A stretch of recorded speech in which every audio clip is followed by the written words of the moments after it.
again. God, I'm begging, please again. I need you. Oh, I need you. Walking down these desert roads, water for my thirsty soul. I need you. Oh, I need you. Your forgiveness is like sweet, sweet honey on my lips, like the sound of a symphony to my ears, like holy water on my skin.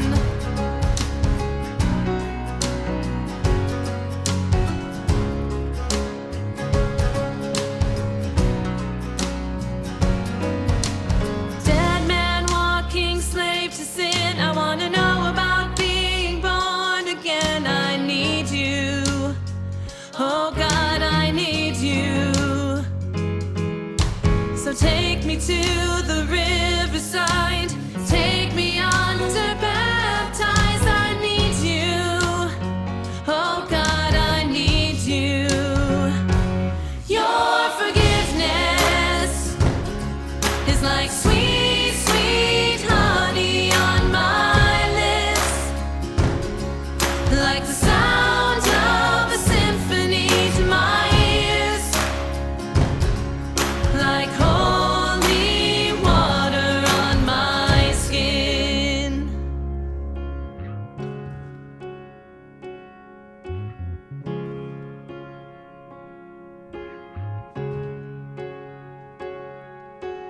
I don't wanna abuse your grace. God, I need it every day. It's the only thing that ever really makes me wanna change. I don't wanna abuse your grace. God, I need it every day. It's the only thing that ever really makes me wanna change. I don't wanna abuse your grace. God, I need it every day. It's the only thing that ever really makes me wanna change. I don't wanna abuse your grace. God, I need it every day. It's the only thing that ever really makes me wanna change. Your forgiveness is like sweet, sweet honey on my lips, like the sound of a symphony to my ears, like holy water. Your forgiveness is like sweet, sweet honey on my lips, like the sound of a symphony to my ears, like holy water on my skin. Yeah, it's like holy water on my skin. It's like holy water.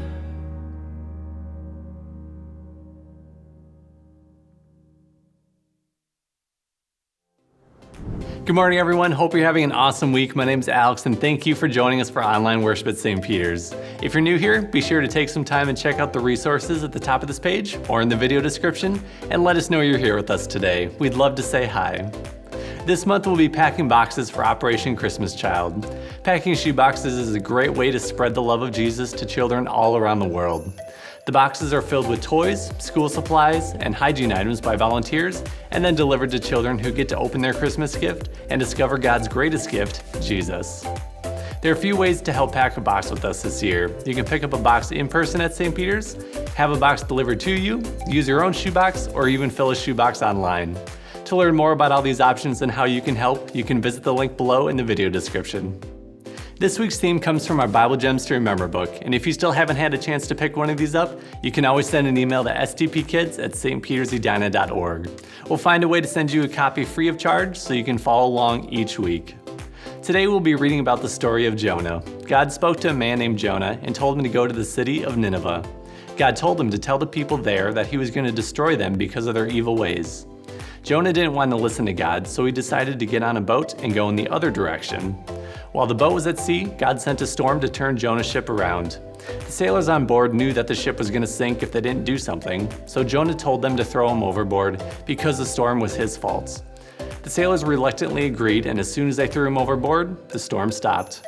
To find out what happened next, you can read the story starting on page 134 of your illustrated Bible. As always, we have kids' resources available on our website, so if you have children at home, we encourage you to check it out. We have some great animated kids cartoons that tell about our story this week, some children's songs that you can sing along with, and even some coloring and activity sheets. It's a great way for the kids to engage with the message and learn even more about God's Word. You can view these resources by visiting our website at stpetersedina.org/stpkids. Thank you so much again for joining us today. Now let's begin our service with our kids' message. Stories of the Bible. Jonah. This is Jonah. Jonah was a prophet. That means it was his job to tell people what God told him to say. Yep. One day, God told Jonah to go to Nineveh because the people of Nineveh were doing bad things. But instead, Jonah ran away. Where are you, please? And went to the port to board a ship, going the other way. He was hoping to get away from God. He sailed for a place called Tarshish.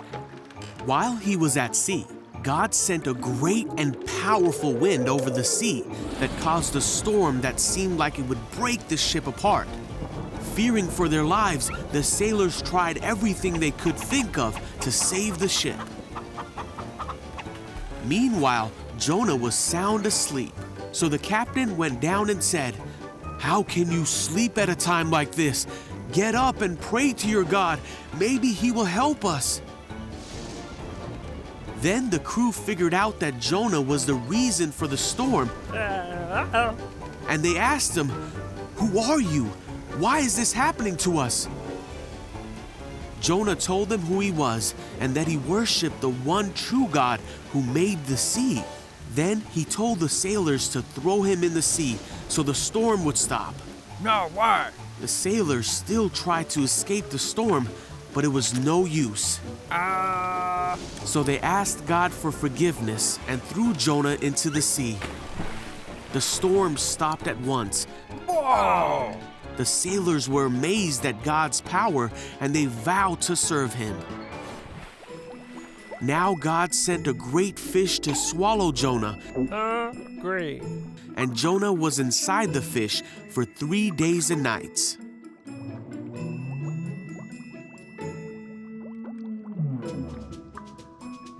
Jonah prayed to God from inside the fish, and God ordered the fish to spit Jonah out. Yuck. God told Jonah again to go to the city of Nineveh to tell them what God had said about them. I get it. This time, Jonah obeyed God and went to Nineveh to deliver God's message.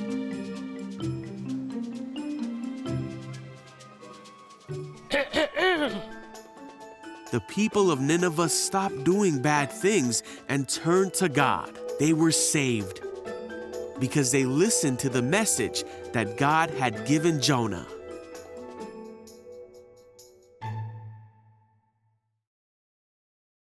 The story seems to show a simple life. A man on the run, a mighty squall, thrown overboard, swallowed by a big fish, rescued by God. And there's a pleasant ending where everyone lives happily ever after. Unfortunately, we've made it into a children's story, but it's not.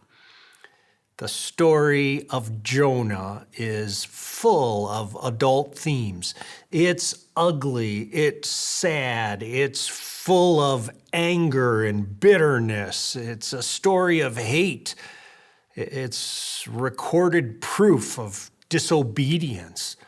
It's about an internal battle And the 4 chapters are filled with the ugly truth about discrimination and about racism and about oppression and about pride. Non-believers rejected as not being scientifically verifiable. The account of Jonah is recorded in the Christian Bible, but many Christians don't like the story and reject it as improbable. They talk about stomach acid and contend that it's just some sort of allegory. It's found in the Muslim Quran. The Jews read it on the holy day Yom Kippur, the Day of Atonement. It's a Jewish day of repentance. It's considered to be the holiest and the most solemn day of the year. It's a day-long fast surrounded by confession and an intensive prayer. Atonement means reconciliation with God. So why is the story of Jonah read and reflected upon on the Day of Atonement? It's a story of a prophet's battle with God himself. Jonah was angry with God. He chose to run away from God rather than obey him. And that's a big deal.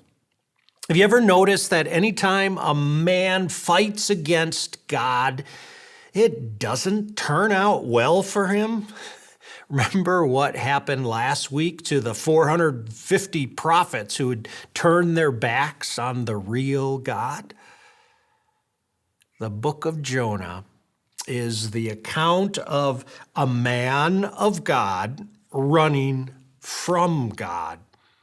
It's the account of the great length that God will go through to show compassion. Let me share a little historical context. It's during the reign of King Jeroboam II. God commanded Jonah to go to Nineveh, which is one of the largest cities of that time. And Jonah was to warn them of the coming destruction because the evil of its inhabitants was well known to be over the top. And the mission, however, was not to Jonah the prophet's liking. Nineveh was a bitter enemy of Israel, and Jonah would have liked to see its destruction. If he should succeed in his mission and Nineveh would be spared, it would remain a constant threat to Israel. And since Jonah liked the favor of his king, with all the perks and benefits of being a cabinet member, there is going to be no way he was going to do anything to help these national enemies. Jesus warned his followers, "At that time, many will turn away from the faith and will betray and hate each other. And many false prophets will appear and deceive many people. Because of the increase of wickedness, the love of most will grow cold." What might that look like today? Well, this is Chris Hodges of Birmingham, Alabama. I briefly spoke with Chris when I was down south in 2018 for a NASCAR weekend serving as chaplain. And Chris is pastor of the 60,000 member Church of the Highlands. I have one of his books, and I've enjoyed listening to him speak. He's very passionate, and he's a loving man of God. Now, do you remember 2020? Between the pandemic, the flaring of racial tensions after the death of George Floyd here in Minneapolis, the lockdowns and the floundering economy and skyrocketing murder rates and the impeachment of President Donald Trump, people had a lot to argue about during that time. And in the midst of that tension and animosity, Pastor Hodges logged onto his Instagram account one day and clicked like on a small number of pictures that were all from a conservative author and speaker. Can you imagine something so innocuous causing trouble? Well, it did.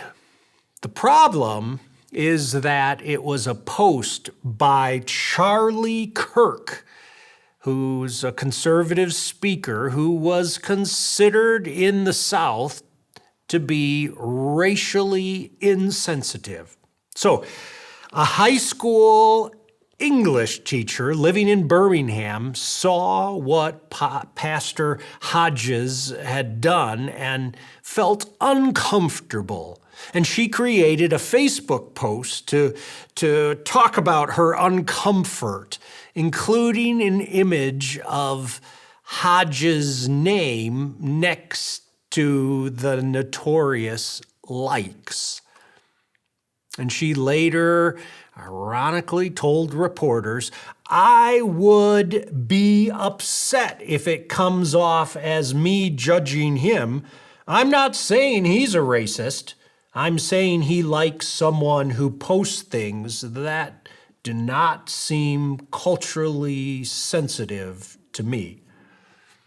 Well, in less than 2 weeks, the Birmingham Housing Authority voted to cut ties with Pastor Hodges and the Church of the Highlands, no longer allowing the church to rent space for one of its campuses.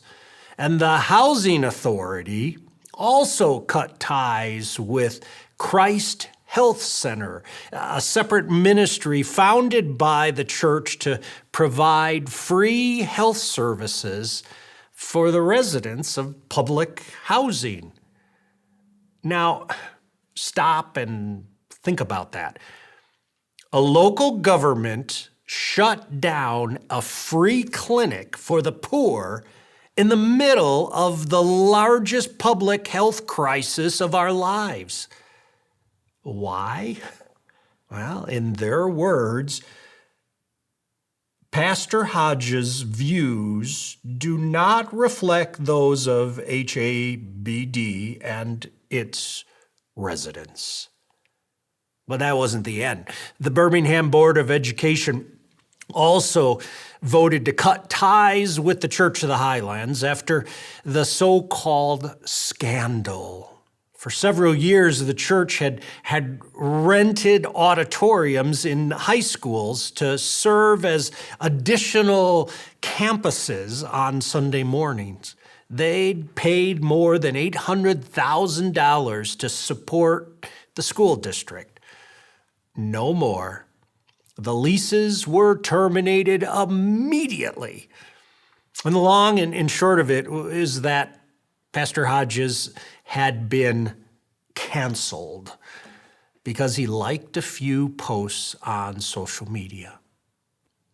The word cancel once described what we did to magazine or newspaper subscriptions, or what we did when we were getting spammy-like emails that we no longer wanted to receive. Now, it's what we do to people.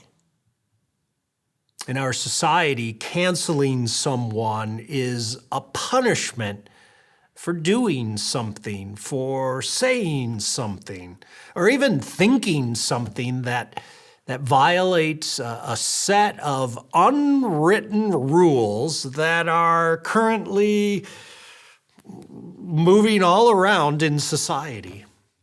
And as a result, people are fired, And they're publicly mocked, and they're threatened, and they're deplatformed, and they're delegitimatized in every way possible.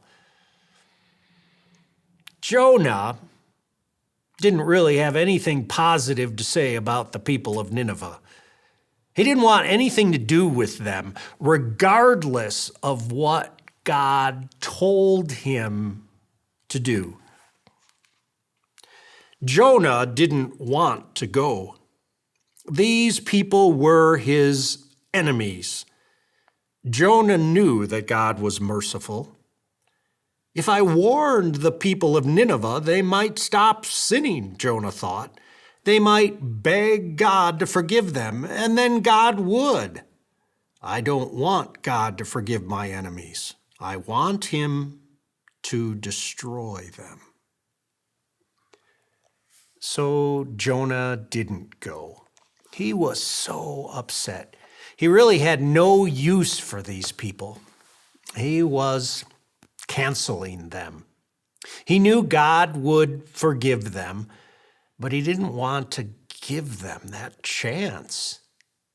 God provided some thinking time inside a fish, and there Jonah felt sorry for disobeying God. He praised and thanked God for saving his life.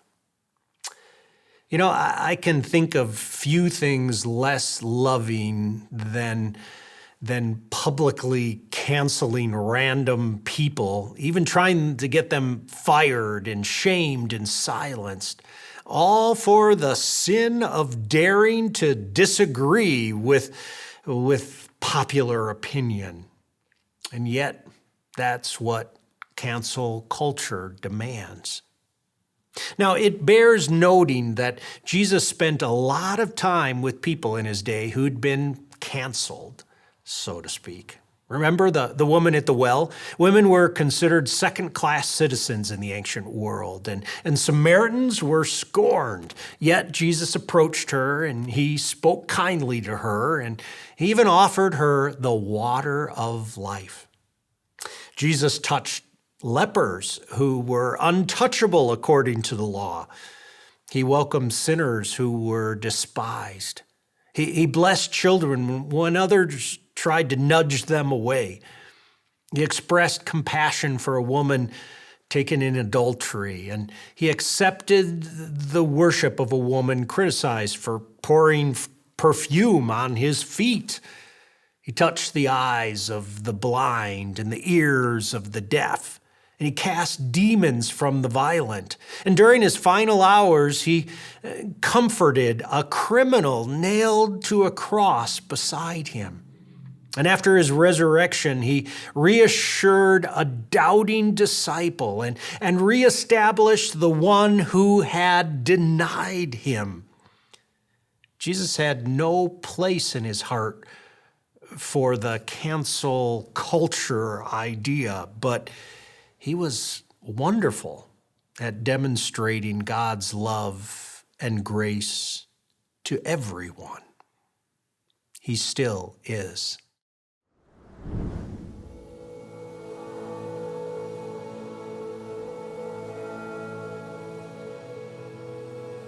I am a Palestinian Christian, and I have lived all of my life in Bethlehem. Today, Bethlehem is a city that is completely surrounded by walls and fences. The wall just completely engulfs the city. Living in the wall is like living in a big prison, where you are deemed guilty. We grew up in a culture where we were called to hate Israelis for what they were doing to us. Every Israeli to me was a bad person who was occupying us, wanted to destroy us. And I learned that I can stand up for my rights and stand up for my dignity, and I can resist those who are occupying me, but doing it non-violently, without being violent to them. And I felt that this was the right thing to do. I would even say that this is what Jesus would be doing if he was in my place. Jesus would be standing with the victim against the victimizer, with the oppressed against the oppressor, with the occupied against the occupier. But part of my journey was to begin to really understand that my faith calls me to engage in much more. The time that Jesus lived in, he and his Jewish community were also living under a very suppressive occupation, the Roman occupation. And Jesus could have said anything to the Jewish community at that time. He could have said, we should make peace with our enemies. He could have said we should negotiate with our enemies. We should resolve our conflict with our enemies. He could have called his people to do that, and people would have been maybe very upset with him, and they would have maybe even labeled him as a traitor. Jesus went beyond all of this. He called us to love. What Jesus calls us to do is not just to make peace and then step away. He calls us into unity. He calls us into oneness.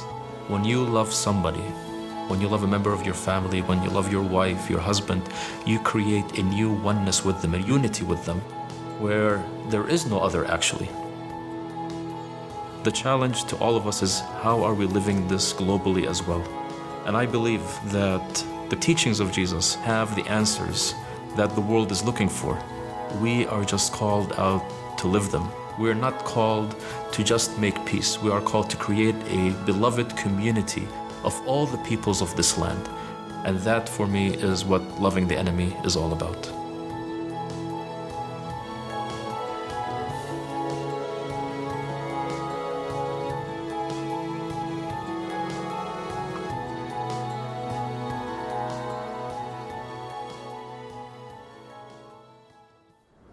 Let me ask the tough question Jonah had to deal with.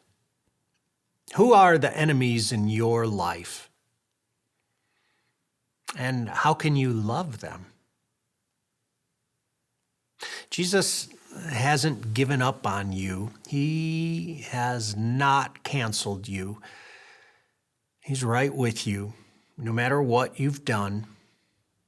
Whether other people have rejected you or stuck around, even when you feel hated or are the hater, when you're angry and just don't understand others, not only does Jesus stay beside you, but he even does so when you refuse to love the people who've offended you. But he will change you. God is merciful and forgiving. Well, let's read on in our story. Jonah couldn't understand why God would forgive his enemies.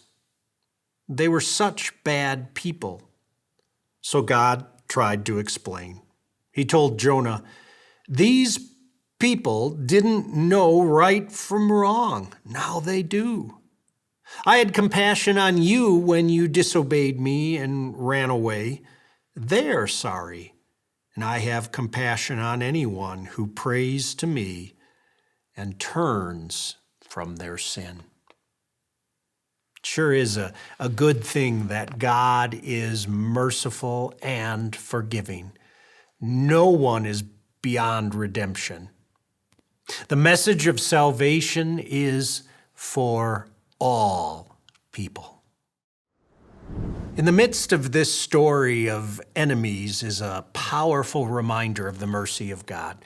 God didn't reject Jonah for not accomplishing his mission, nor will he reject you and me when we fail to proclaim the message that he's entrusted to us, that Jesus loves all the people of the world.